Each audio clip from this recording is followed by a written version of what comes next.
Bienvenue sur Africa 24 dans cette nouvelle édition du 12-15. Voici les titres de l'actualité. Visite d'une délégation de l'ONU au Bénin. Une mission d'information a été menée dans le cadre des préparatifs de l'élection présidentielle du 11 avril. La délégation a notamment pu s'entretenir avec les différents acteurs de la scène politique béninoise. Regain de tension au Soudan du Sud entre les communautés de Warap, de Maban et du Jonglei, situation qui a causé au cours de ces derniers mois la mort de centaines de personnes. L'ONU appelle à la mise en œuvre de l'accord de paix de 2018.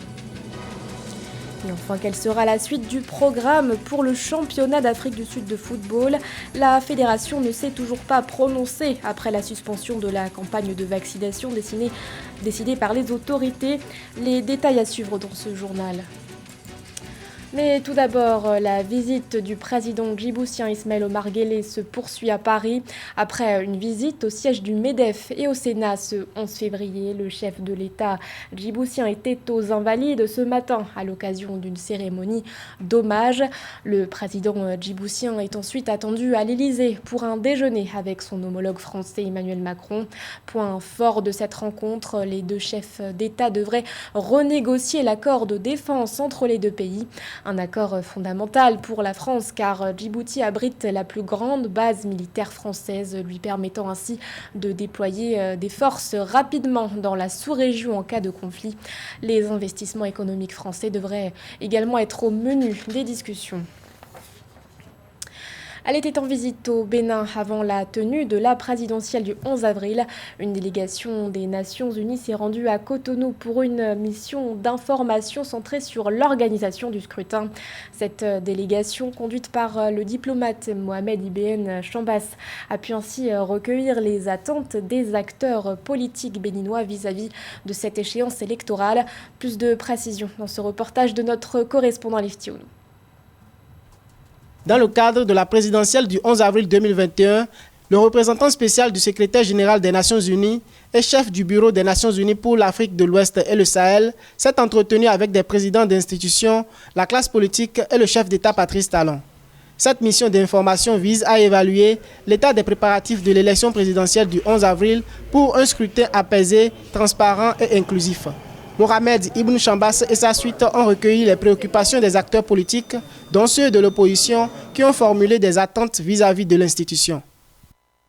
Nous lui avons conseillé de faire en sorte que le blason des Nations Unies soit redoré devant le peuple béninois.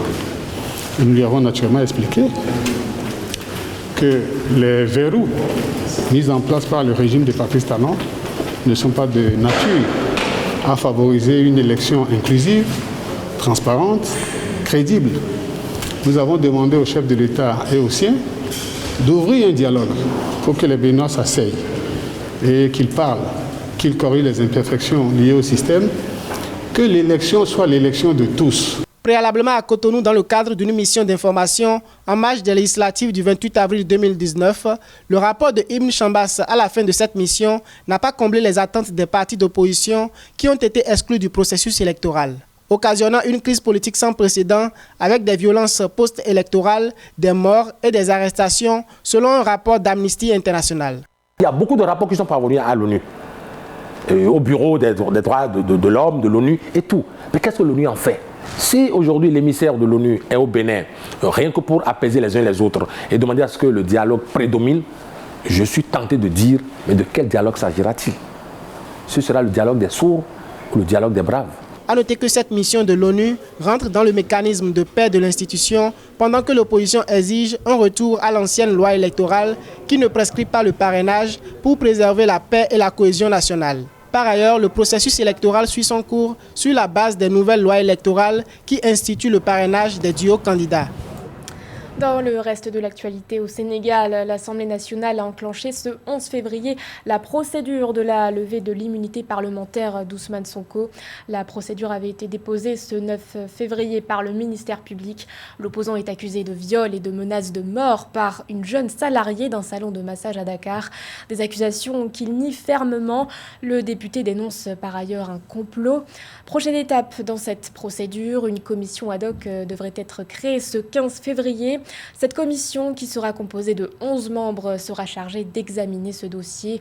Elle devra également auditionner Ousmane Sonko. La mission des Nations Unies au Soudan du Sud en alerte. La MINUS se dit inquiète après un regain de tensions à Warrap, Mabad et au Jonglei. Des tensions intercommunautaires qui ont causé des centaines de morts et des milliers de déplacés au cours de ces derniers mois. Face à cette situation, l'ONU appelle à la mise en œuvre de l'accord de paix signé en 2018 et qui prévoit notamment la mise en place de forces unifiées. Plus de précisions dans ce sujet de Gradiela Tchakounte et Corinne Kamdem. Rien ne va plus entre les communautés de Warrap, de Maban et de Jonglei au Soudan du Sud. Des conflits ethniques ont causé des centaines de morts et des milliers de déplacés dans ces régions au cours des derniers mois. Un regain de tension qui intervient malgré le renforcement de la présence et des patrouilles des soldats de la MINUS dans les points chauds. L'ONU pointe du doigt la lenteur de la mise en œuvre de l'accord de paix signé en 2018 et appelle à un plus grand soutien de la communauté internationale.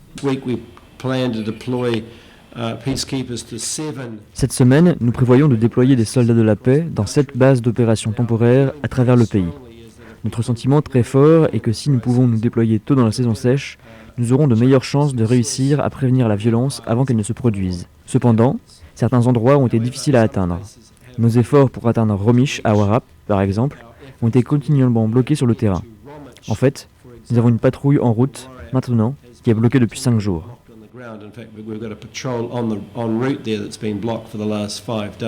Pour ne rien arranger, les restrictions liées au Covid-19 rendent plus difficile l'évacuation des blessés, la fourniture de soins médicaux et l'acheminement des aides pour les familles affectées. Dans ce contexte, la relance du processus de paix est plus qu'urgente.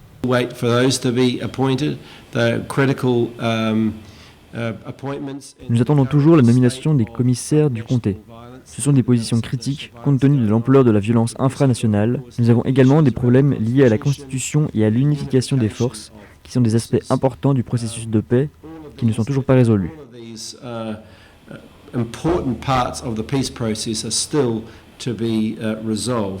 Un constat qui fait craindre un déraillement du processus de paix. Pour éviter un tel scénario, les dirigeants sont appelés à accélérer les efforts pour mettre sur pied des forces unifiées, former les institutions, reconstituer la législature nationale et finaliser la Constitution. Ceci également dans la perspective d'élections libres et transparentes.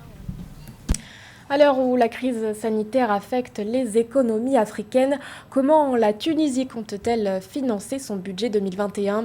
Selon une source gouvernementale, plusieurs banques locales vont accorder à l'État un prêt de 300 millions de dollars. Le pays entend également lever 5 milliards de dollars de financements extérieurs. Lorita Simbou. Dans le cadre de son budget 2021, le gouvernement tunisien prévoit d'élever jusqu'à 5 milliards de dollars de financement extérieur et jusqu'à 2,2 milliards de dollars dans le pays. Pour ce faire, les autorités veulent privilégier plusieurs mécanismes allant des eurobonds à des prêts syndiqués. La Tunisie de financer une partie de son budget en mettant en place des eurobonds est un système assez intéressant pour la Tunisie. Ça va leur permettre de financer une partie de leur budget grâce à un crédit extérieur. Je pense que la Tunisie n'a pas les moyens avec les recettes internes de financer son budget de manière autonome. Voilà pourquoi je pense qu'il recourt à des eurobonds qui vont permettre l'octroi de prêts à l'État tunisien afin de pouvoir financer son budget. Avec un déficit prévu à plus de 6%, le budget de l'État tunisien pour l'année 2021 prévoit d'emprunter jusqu'à 7,2 milliards de dollars, notamment grâce à des eurobonds ou à des opérations d'émission des soukouk. L'objectif pour les autorités est de relancer une économie affectée par plusieurs années de crise et par la pandémie de Covid-19. Pour accroître son économie, la Tunisie doit remiser sur un afflux d'investissements, notamment dans le secteur touristique. On sait que le tourisme joue un rôle assez crucial dans l'économie tunisienne et je pense que l'une des clés de la relance économique tunisienne passera par la relance des activités et la relance du tourisme afin de relancer une certaine dynamique de croissance dans le pays. Notons que d'après plusieurs sources concordantes, le gouvernement tunisien envisage également d'obtenir un nouvel accord de financement avec le Fonds monétaire international adossé à des réformes visant à assainir l'économie. 2021, une année prometteuse pour la filière cacaoyère en Côte d'Ivoire. Au mois de janvier dernier, les broyages de fèves de cacao ont atteint 52 000 tonnes, soit un record depuis 2012. Année où les broyages se sont chiffrés tous les mois à environ 49 000 tonnes. Les détails avec Samantha Sabirou Sabobanga.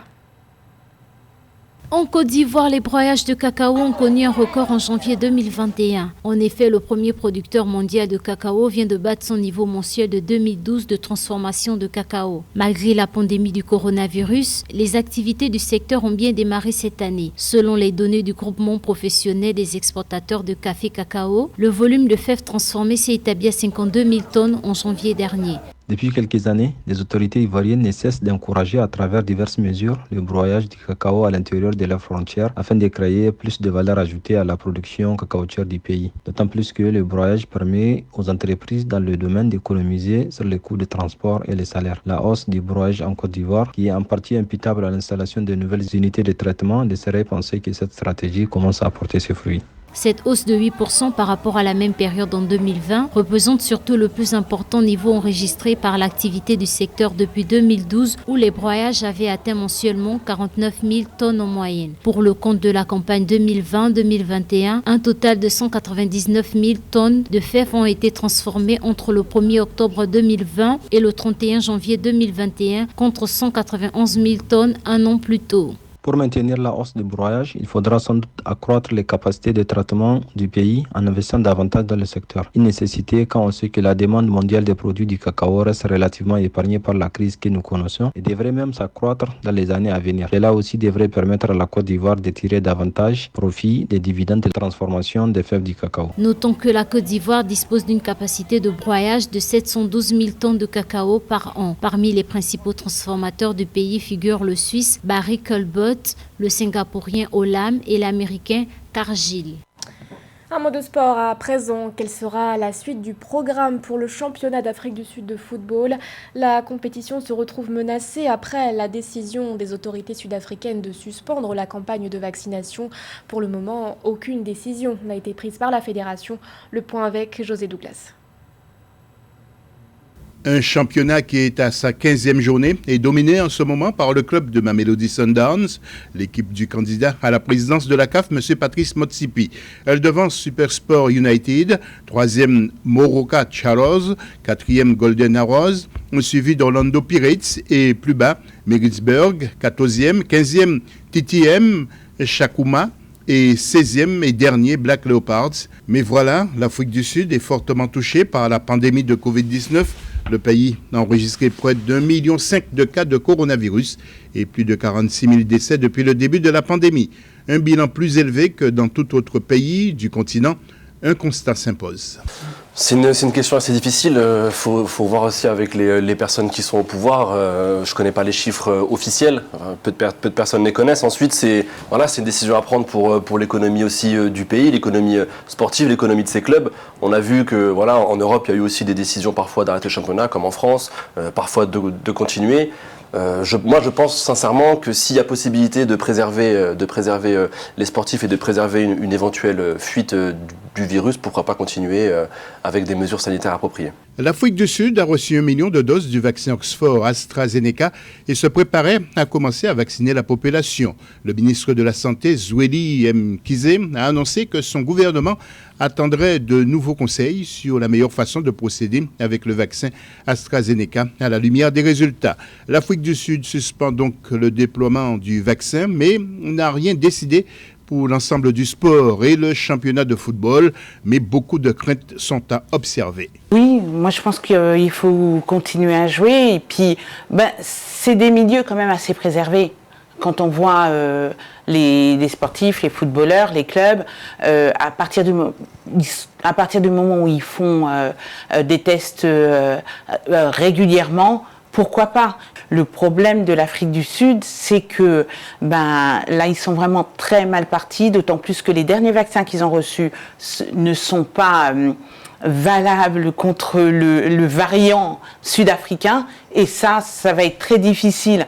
Mais c'est pas étonnant que ça se propage très très vite. Vous avez déjà été dans un township ? À noter que l'Afrique du Sud a été relativement épargnée par la première vague de pandémie de coronavirus, mais la hausse du nombre d'infections s'est d'un coup accélérée.